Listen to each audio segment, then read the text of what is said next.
In today's video, I am going to be working with Ollie on being able to shoot the ball, but also off the dribble, which is going to allow him to be able to shoot the ball faster and potentially better in game. There's a lot of different tips that I will be going over in today's video, so make sure to stay tuned right until the end because these are amazing tips that will transform your game. Really quickly, make sure to go check out the shooting workout that is down in the description below if you want to become a better shooter and shoot from further away. In this first drill, we are going to be taking one step as well as one dribble, and then we are going to pivot and take our shot. This is going to be able to teach us how to be able to come up to a dribble pull-up without having to go for a hop or a weird sidestep or whatever. This is just a quick pull as fast as you can, and this is a fantastic drill to at least get your footwork down to understand how to do this next drill. The next drill is to go for two dribbles on a dribble pull-up. Notice how Ollie is going with every step as the opposite foot as to where he is dribbling. This is a very important drill for every player, especially younger players, because now they are going to be able to learn how to dribble the ball on the opposite foot. You never want to dribble the ball on the same foot unless you're going for that quick kill dribble. And this is something that a lot of younger players will make mistakes about. That's why we see a lot of younger players dribble the ball up court on a fast break and the ball just goes off their foot out of bounds. It's because they dribbled on the same foot. You have to be able to learn how to dribble on the opposite foot. This is extremely important, and being able to learn this while we are going for these shooting drills will be able to help that player a ton with being able to dribble, but also being able to shoot off the dribble as well. Now, while this next drill is essentially the exact same drill, you're actually learning something totally different now. And that is obviously we are attacking the basket with a layup, but we're doing that same drill, but on that second dribble, it is a crossover instead, and then we are taking two big steps to the rim. Now, this is set up where you could take an extra third dribble if you wanted to, if you were further away. But I like these drills where after the crossover, you attack the rim and finish with two long steps. The reason why I like this is because a lot of players and almost every trainer that I've seen in my local area overtrains the dribble, which then gets players in a bad situation when they get into a game.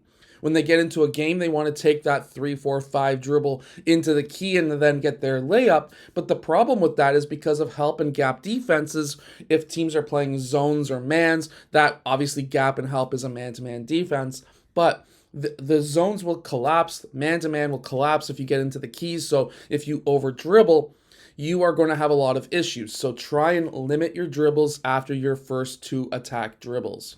Now I am adding in a different set of footwork for this same exact drill yet again. And the idea here is now when they do that crossover, or when Ollie does that crossover, he takes that step with his right foot, and with that step with his right foot, what he is doing is gathering the ball on his right foot and then hopping onto two, which hopping onto two is counting as one step, which means that this move, if done properly, if gathered on his right foot and not gathered on his left early, will be legal in the US as well as worldwide with FIBA rules. We have to understand how the travel rule works, and it all comes down to when you actually gather the ball. It is not the 1 or 2 steps before you gather, it is when you gather the ball itself. So this is a very important drill to be able to teach players what a travel is, but also how to be able to use this type of footwork in game. Now we're going to be putting this all together and of course now adding in the ability to catch and then do a quick jab. Now this is not a regular jab. I want to do just a quick body jab. You can sometimes fake a defender out while doing a jab like this, and you can be a lot quicker instead of having to move the foot. Now this is something obviously you're going to have to experiment with different defenders, but this is just something that you could start implementing into your game. 2 dribble pull up, very easy. Next, we're going to be going 1 dribble through the legs and then attack. Remember what we were doing earlier? Now we are doing this a lot faster. off the catch with a jab as if you are in game. Being able to now implement what you were working on in those individual drills will allow you to be able to now implement in game as well. Now, we're going to be also changing this up. So what you just seen was a low gather, and you're going to be able to do this low gather below your knees. Now you can also do the exact same drill, but now do a high gather where it is above your shoulders. You should be able to attack the rim and be able to use a low and high gather depending on the type of defender or help or gap defenses that you are faced with. Now, this is a great way to finish, and you can also learn how to finish in different ways as well. Now, Ollie is playing a center role on his team. He will obviously get some time out on the perimeter, but now we have to be able to incorporate this in that high post where he normally plays. We have to remember that he's young. He's only 11 years old, and he's very tall. He's 5'9".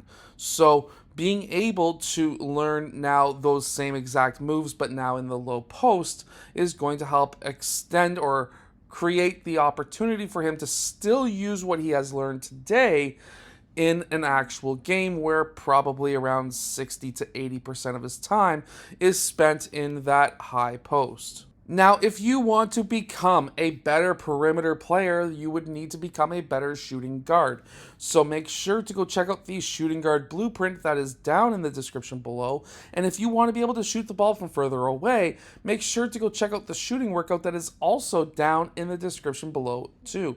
Anyways, I'll see you guys again in my next video. Hit that like button and subscribe, and tell Ollie that he did a great job in the comments.